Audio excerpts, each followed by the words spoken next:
كان زمان ايام الرخص الناس بتشتري الجبنة من البقال. كان البقال ما عندوش حضارة وبيلف الجبنة في ورقة جورنال.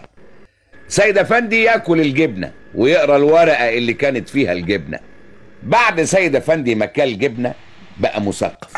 من يوميها حب الثقافة، لقى طعمها زي طعم الجبنة البيضة، من غيرها الدنيا مش حلوة. ما علينا. سيد افندي بعد ما بقى مثقف بقت له افكار مختلفة. مراته بتقول له مرة: ايه رأيك في خالتي يا سيد؟ قال لها: لسانها زي السكر. قالت له: يعني ايه؟ قال لها: يعني لسانها حلو لكن مؤذي. مراته ما فهمتش، قالت له: انت بتتريق عليا يا سيد؟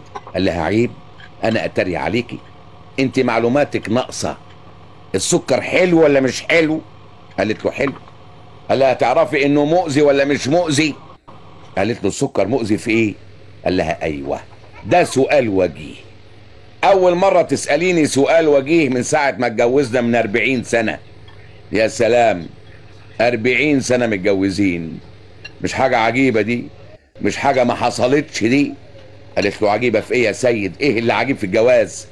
سيد افندي قال لها: 2 مؤبد، بقالنا عايشين مع بعض فترتين مؤبد. المؤبد اللي بياخد حكم مش بيقعد 20 سنة؟ قالت له: اه. قال لها: خلاص انا خدت حكمين.